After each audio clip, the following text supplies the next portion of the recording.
ਵਾਹਿਗੁਰੂ ਜੀ ਕਾ ਖਾਲਸਾ ਵਾਹਿਗੁਰੂ ਜੀ ਕੀ ਫਤਿਹ। ਗੁਰਮੁਖੋ, ਅੱਜ ਆਪਾਂ ਸ਼੍ਰੀ ਗੁਰੂ ਗੋਬਿੰਦ ਸਾਹਿਬ ਜੀ ਅਤੇ ਬਾਬਾ ਬੰਦਾ ਸਿੰਘ ਬਹਾਦਰ ਜੀ ਦੇ ਮਿਲਾਪ ਦਾ ਵਰਣਨ ਕਰਨ ਲੱਗੇ ਹਾਂ। ਇੱਥੇ ਨੰਦੇੜ ਵਿੱਚ ਕਈ ਸਾਲਾਂ ਤੋਂ ਆ ਕੇ ਵਸਿਆ ਇੱਕ ਮਾਧੋ ਦਾਸ ਬੈਰਾਗੀ ਸਾਧੂ ਸੀ। ਇਸ ਨੇ ਗੋਦਾਵਰੀ ਕੰਢੇ ਆਸ਼ਰਮ ਬਣਾ ਰੱਖਿਆ ਤੇ ਕਈ ਚੇਲਿਆਂ ਦਾ ਗੁਰੂ ਮਹੰਤ ਸੀ। ਪਿੱਛੇ ਤੋਂ ਇਹ ਪੁੱਛਣ ਕਸ਼ਮੀਰ ਦੇ ਰਾਜੌਰੀ ਪਿੰਡ ਅੰਦਰ ਸੰਮਤ 1727 ਕੱਤਕ ਸੁਦੀ 13 ਨੂੰ ਪੈਦਾ ਹੋਇਆ। ਇਸ ਦਾ ਵਡਭਾਗੀ ਪਿਤਾ ਦਾ ਨਾਮ ਰਾਮਦੇਵ ਸੀ, ਜੋ ਰਾਜਪੂਤ ਖਾਨਦਾਨ ਨਾਲ ਸੰਬੰਧਿਤ ਸੀ। ਪਰ ਜਨਮ ਹਾਕਮ ਰਾਏ ਨੇ ਆਪਣੀ ਪੁਸਤਕ ਵਿੱਚ ਇਹਨਾਂ ਦੀ ਜਾਤ ਸੋਢੀ ਲਿਖੀ ਹੈ, ਜੇ ਪਠਾਨਕੋਟ ਦੇ ਵਸਨੀਕ ਸਨ ਤੇ ਫਿਰ ਰਾਜੌਰੀ ਨੂੰ ਗਏ ਸਨ।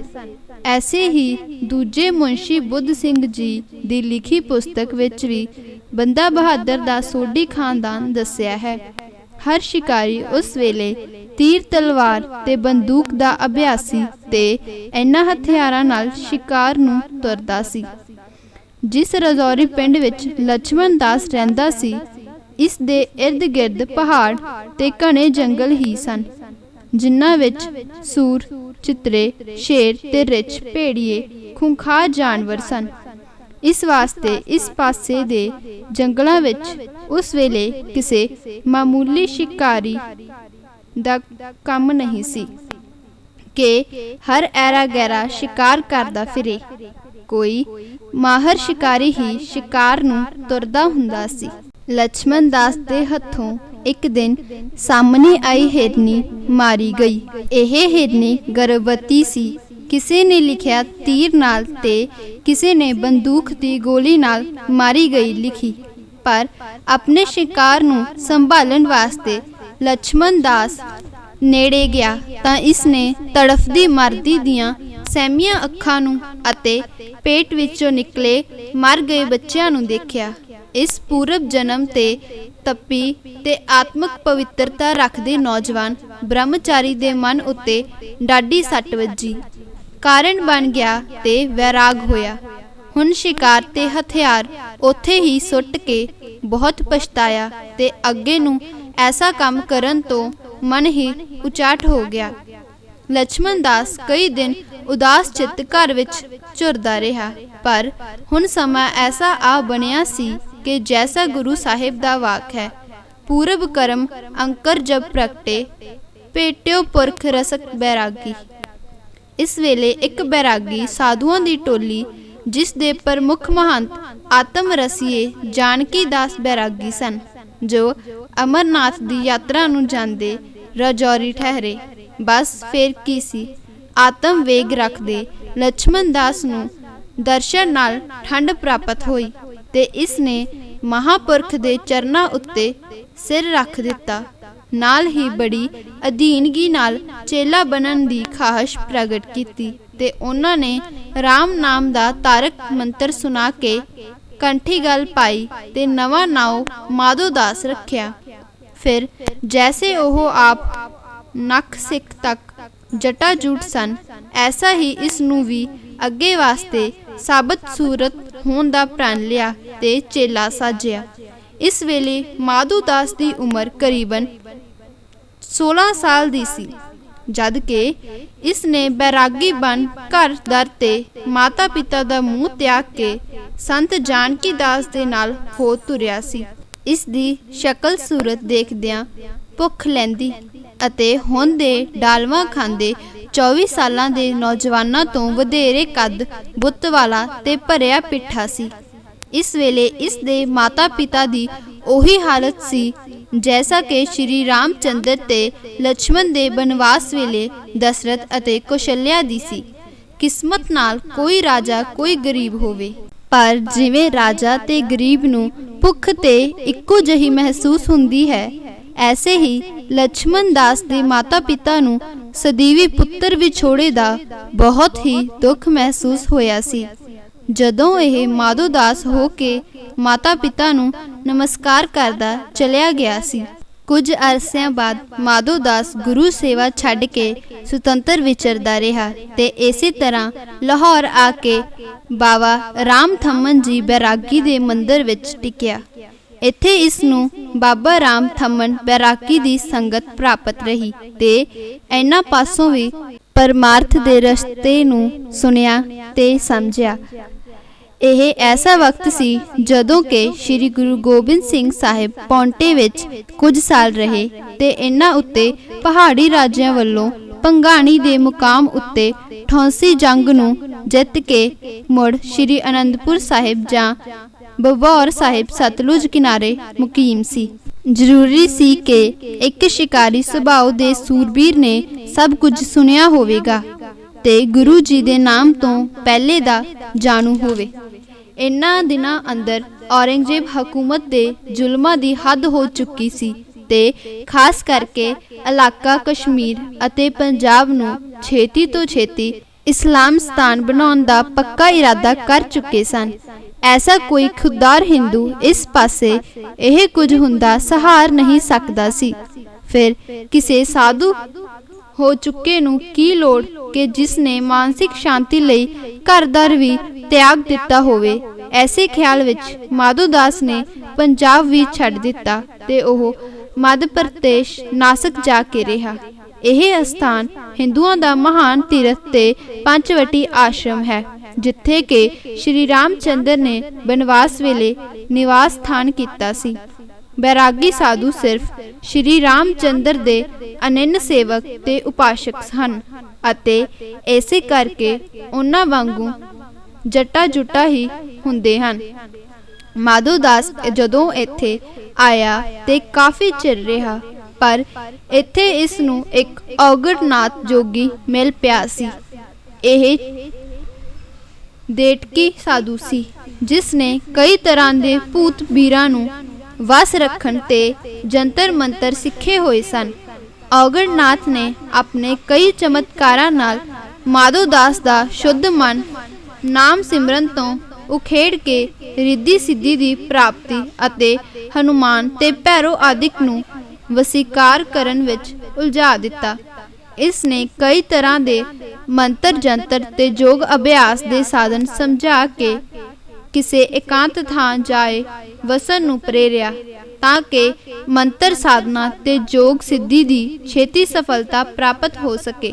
ਮਾਧੋ ਦਾਸ ਨੇ ਹੁਣ ਇੱਥੋਂ ਨਾਸਕ ਗੋਦਾਵਰੀ ਤੋਂ ਹੀ ਕੰਡੇ ਕੰਡੇ ਜਾ ਕੇ ਨੰਦੇੜ ਦੱਖਣ ਵਿੱਚ ਗੋਦਾਵਰੀ ਕਿਨਾਰੇ ਇਸ ਅਸਥਾਨ ਨੂੰ ਪਸੰਦ ਕੀਤਾ ਤੇ ਡੇਰਾ ਪਾ ਕੇ ਵਸ ਗਿਆ ਸੀ।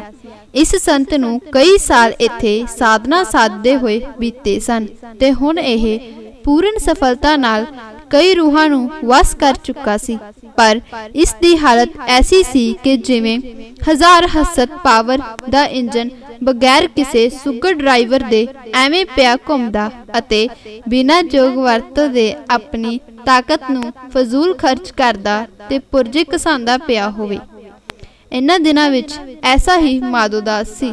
ਆਪਣੀ ਨਾਟਕ ਚੇਟਕ ਵਿੱਚ ਮੰਤਰ ਸਿੱਧੀ ਦੀ ਸ਼ਕਤੀ ਨੂੰ ਅਜਾਈਂ ਗਵਾਉਂਦਾ ਬਹੁਤ ਮਸ਼ਹੂਰ ਹੋ ਚੁੱਕਾ ਸੀ ਤੇ ਕਈ ਚੇਲੇ ਚਾਟੜਿਆਂ ਦਾ ਗੁਰੂ ਹੋਇਆ ਪਿਆ ਸੀ। ਜਦੋਂ ਕਿ ਸ੍ਰੀ ਗੁਰੂ ਗੋਬਿੰਦ ਸਿੰਘ ਸਾਹਿਬ ਸਤੰਬਰ ਦੇ ਮਹੀਨੇ ਸਨ 1708 ਈਸਵੀ ਵਿੱਚ ਨੰਦੇੜ ਪੁੱਜ ਚੁੱਕੇ ਸਨ। ਨੰਦੇੜ ਸ਼ਹਿਰ ਤੋਂ ਥੋੜੀ ਵਿੱਤ ਉੱਤੇ ਗੁਰੂ ਗੋਬਿੰਦ ਸਿੰਘ ਸਾਹਿਬ ਦਾ ਕੈਂਪ ਲੱਗ ਚੁੱਕਾ ਤੇ ਅੰਮ੍ਰਿਤ ਵੇਲੇ ਨਿਤ ਦੀਵਾਨ ਦੀ ਰੌਣਕ ਵਧਣ ਲੱਗ ਪਈ ਸੀ। ਕੀਰਤਨ ਸਮਾਪਤੀ ਤੋਂ ਉਪਰੰਤ ਬਤੌਰ ਸੈਰ ਦੇ ਨੇੜੇ ਤੇੜੇ ਜਾਂ ਥੋੜੀ ਦੂਰੀ ਤੱਕ ਵੀ ਸ਼ਿਕਾਰ ਨੂੰ ਚਲੇ ਜਾਂਦੇ ਸਨ।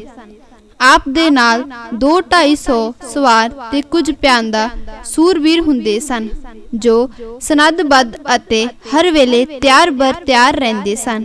ਪਰ ਐਸੇ ਵੇਲੇ ਜਦੋਂ ਕਿ ਸੈਰ ਜਾਂ ਸ਼ਿਕਾਰ ਨੂੰ ਜਾਂਦੇ ਹੁੰਦੇ ਤਾਂ 10-14 ਸੂਰਬੀਰ ਸਵਾਰ ਅਰਦਲ ਵਿੱਚ ਨਾਲ ਹੀ ਜਾਂਦੇ ਹੁੰਦੇ ਸਨ ਤੇ ਐਸੇ ਹੀ ਰਾਤ ਦੇ ਪਹਿਰੇ ਉੱਤੇ ਵੀ ਹੁੰਦੇ ਸਨ।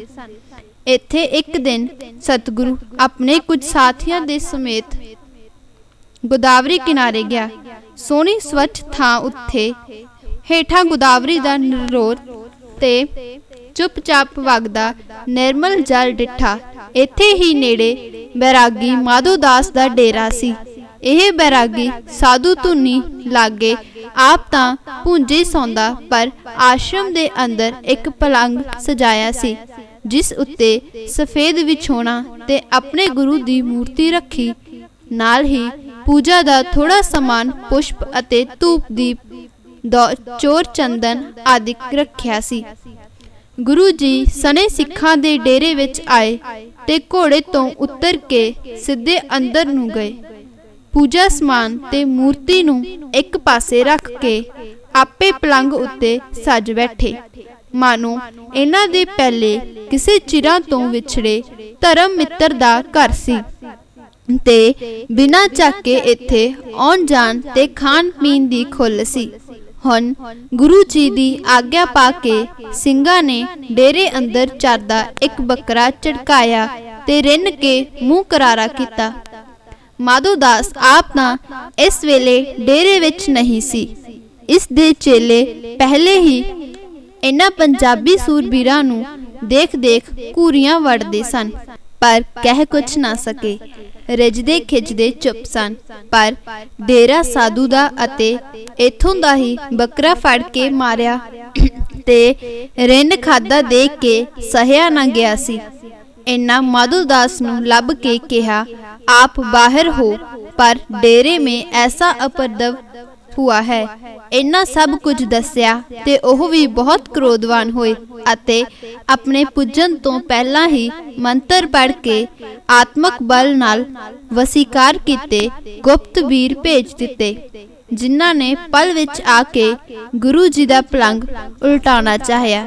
ਹਲਚਲ ਦੇਖੀ ਤਾਂ ਗੁਰੂ ਜੀ ਨੇ ਦੋਹਾਂ ਪਾਵਿਆਂ ਉੱਤੇ 4 ਤੀਰ ਚੋਪ ਦਿੱਤੇ ਤੇ ਪਲੰਗ ਟਿਕਾ ਰਿਹਾ।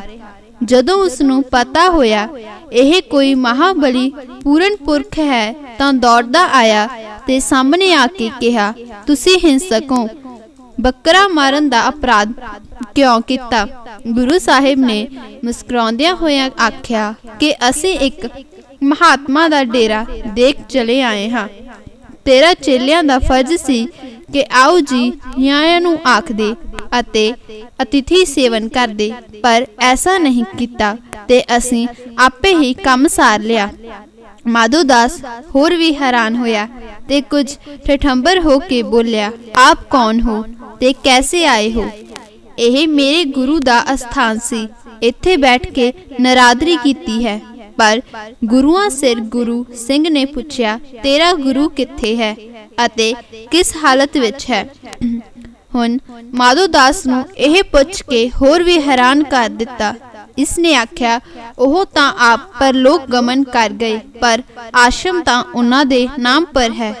ਮੈਂ ਨਹੀਂ ਜਾਣਦਾ ਕਿ ਮੇਰੇ ਗੁਰੂ ਕਿੱਥੇ ਤੇ ਕਿਸ ਹਾਲਤ ਵਿੱਚ ਹੈ। ਜੇਕਰ ਆਪ ਜਾਣਦੇ ਹੋਵੋ ਤਾਂ ਦੱਸ ਦਿਓ ਕਿ ਕਿੱਥੇ ਤੇ ਕਿਸ ਹਾਲਤ ਵਿੱਚ ਹੈ।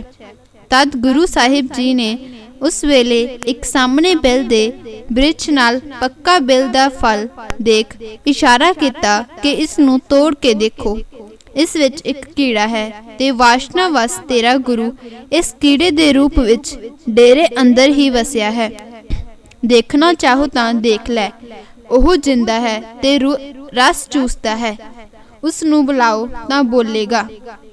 ਪਰ ਮਾਧੋ ਦਾਸ ਨੇ ਫਲ ਤੁੜਾ ਕੇ ਡਿੱਠਾ ਤਾਂ ਕੀੜਾ ਚੋਖਾ ਮੋਟਾ ਤੇ ਲੰਬਾ ਸੀ। ਬੁਲਾਇਆ ਤਾਂ ਚਿਰੜ ਚਿਰੜ ਆਵਾਜ਼ ਕਰਦਾ ਡਿੱਗ ਕੇ ਮਰ ਗਿਆ। ਗੁਰੂ ਜੀ ਨੇ ਫਰਮਾਇਆ, ਹੁਣ ਇਸ ਦੀ ਗਤੀ ਹੋ ਗਈ ਹੈ, ਜਨਮ ਮਰਨ ਨਹੀਂ ਹੋਣਾ। ਗੁਰੂ ਜੀ ਨੇ ਐਸੇ ਹੀ ਨਿਸ਼ਚੈ ਕਰਾਇਆ ਸੀ, ਜੈਸੇ ਲਾਹੌਰ ਦੇ ਦੁਨੀ ਚੰਦ ਨੂੰ ਉਹਦਾ ਪਿਤਾ ਪਗਿਆੜ ਦੀ ਜੂਨੀ ਵਿੱਚ ਗੁਰੂ ਨਾਨਕ ਨੇ ਦੱਸਿਆ ਸੀ।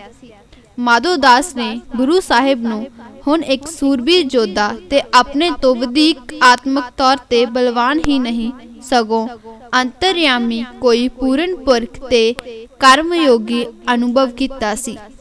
ਇਸ ਲਈ ਕਿ ਖੁਦ ਵੀ ਇਹ ਯੋਗਾ ਅਭਿਆਸੀ ਤੇ ਆਤਮਕ ਬਲੀ ਤੇ ਆਪਣੇ ਕਈ ਚੇਲਿਆਂ ਦਾ ਗੁਰੂ ਹੋ ਚੁੱਕਾ ਸੀ। ਇਸ ਚੇਟਕੀ ਨੇ ਆਪਣੀ ਸੂਝ-ਬੂਝ ਨਾਲ ਇਸ ਵੇਲੇ ਗੁਰੂ ਗੋਬਿੰਦ ਸਿੰਘ ਜੀ ਨੂੰ ਜੋ ਪਰਖਿਆ ਸੀ, ਉਹ ਸੂਝ-ਬੂਝ ਵੀ ਇਸ ਨੂੰ ਇਤਨੀ ਰੱਬ ਵੱਲੋਂ ਪ੍ਰਾਪਤ ਸੀ।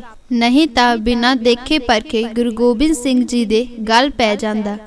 एक साधु लोग ते खास करके बैरागी साधु बहुत हट्टी हुंदे हन। ਇਹ अपनी हट्टी ते इष्ट गुरु दी निरादरी नहीं सह सकते। पर अज इस साधु ने किसी अनोखे जोगी दे दर्शन किते सन, जिस दे मिठे बचना ने ते दर्शन दी आकर्षण शक्ति ने इस दी अभिमान भरी आत्मा नूं वस कर लिया सी। इस नूं निश्चय होया कि इन्हां अगे हुण आत्म समर्पण नाल ही इस दा कल्याण है। जिन्हां ने इस दे गुरु दी आत्म नूं कीड़े दे रूप विच देखिया ते मुक्ति कर दिता है।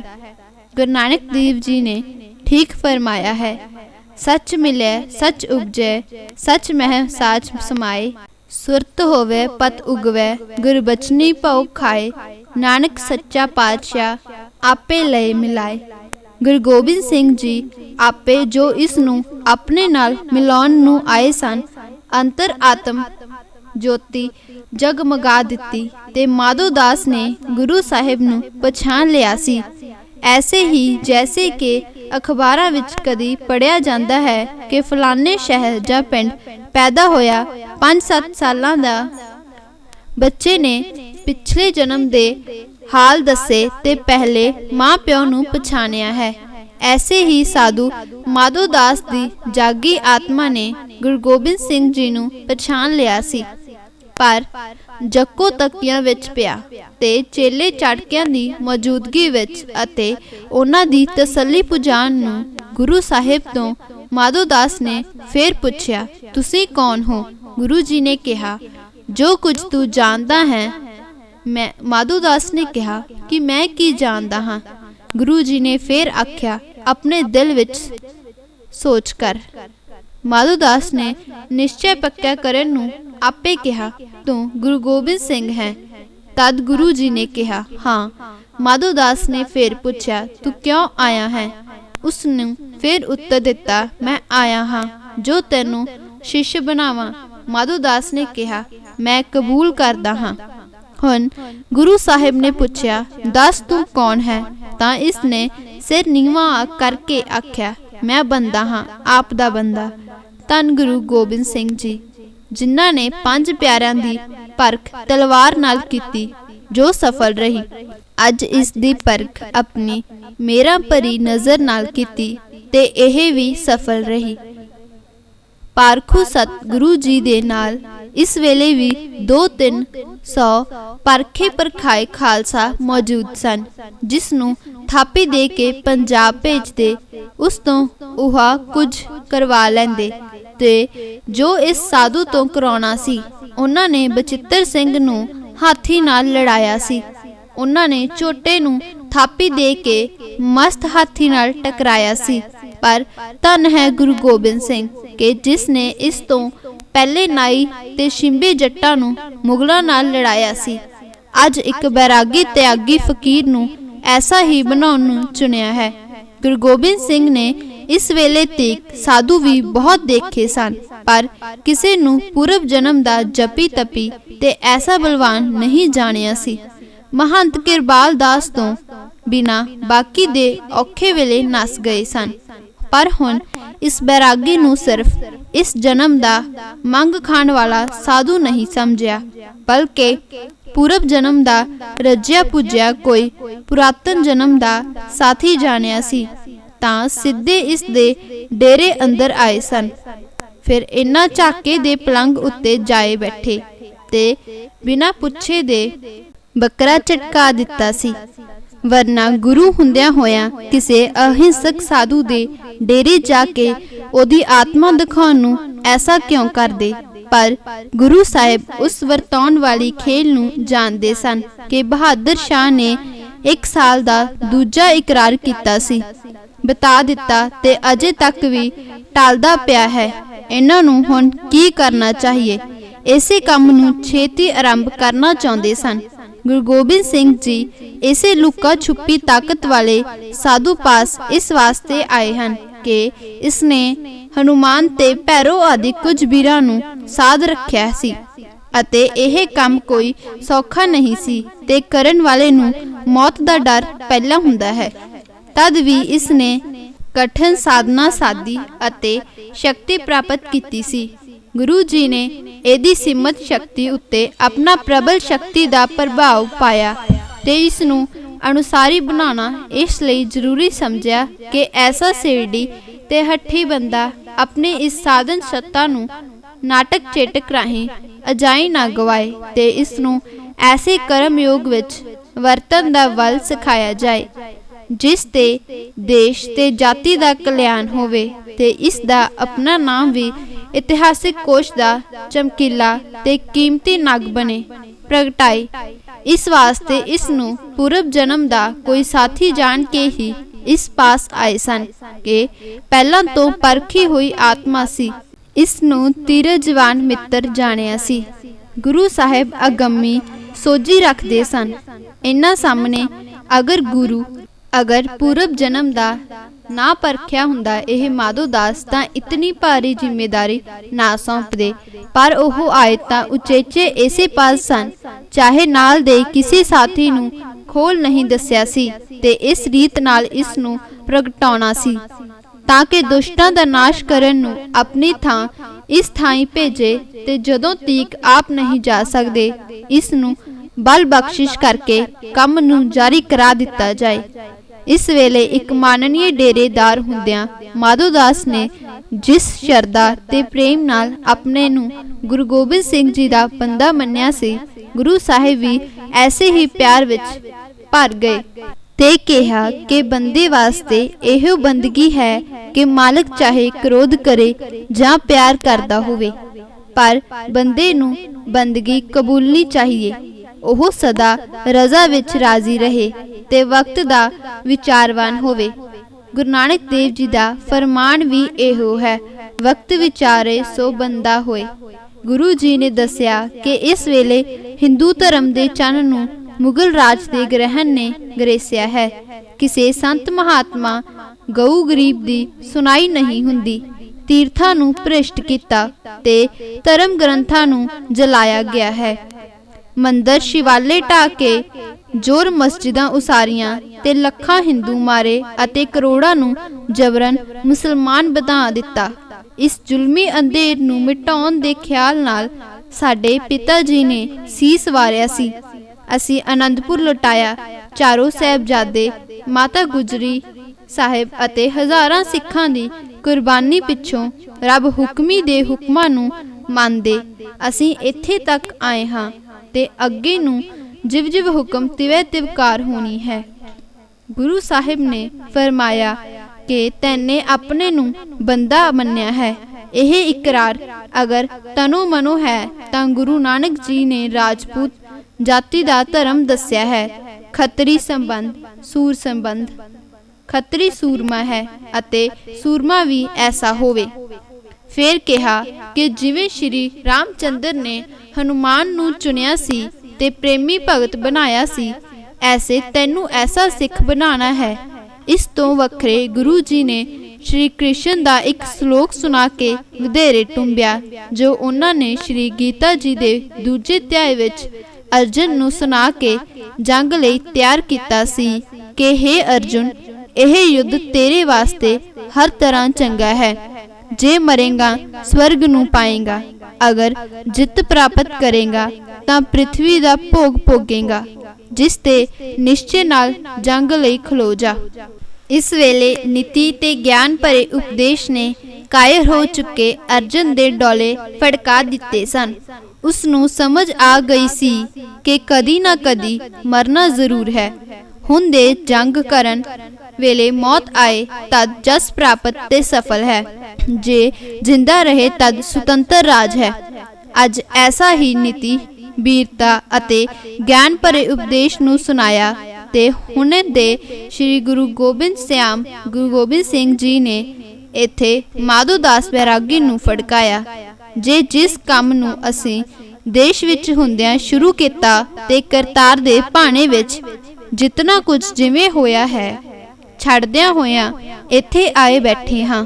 ਮੁੜ ਤੇਰੇ ਤੋਂ ਸ਼ੁਰੂ ਕਰਾਉਣਾ ਹੈ, ਜਸ ਤੈਨੂੰ ਦਿਲਵਾਉਣਾ ਹੈ। ते छत्तर तेरे सिर झूलना है, उठ तैयार हो जा। गुरु गोबिंद सिंह ऐसी बख्शिश भरे बचन करदियां होइयां कुछ अजीब ही विस्मादी अवस्था विच रते पए सन। अपार किरपा भरी नज़र नाल देखिया ते अज तो पंथ दा जंगी जथेदार बना के इस बंदा जी परथाए वल तेज बख्शण नूं ऐसा फरमाया कि इसने अपने आप नूं बंदा मन्निया है। गुरु गोबिंद सिंह साहिब दे ऐसे युक्ति भरे ते बल बख्शिश भरे बचना ने मनो इस माधो दास नूं कील लिया सी, जिवें जहरी नाग नूं वेले सिर वरतन वास्ते मांदरी कील के पटारी विच पा लैंदे हन। यह बैरागी साधु जटा जूट केसाधारी ते शिकारी भी सी। इहदे हथों गर्भवती हिरनी मारी गई सी। इस पाप दे प्रायश्चित कारण नूं ही यह साधु होया सी। अज इस नूं अमृत छिका के इस दा शुभ नाम बंदा सिंह रखिया। फिर पूर्ण प्यार विच भरे होया अपने गात्रे दी किरपान ओदे गल विच पाउण नूं गुरु जी तैयार हो बैठे। इस गल नूं देख के पास बैठे सारे खालसा जी हैरान होए ते इन्हां पासों ऐसा सहया ना गया सी।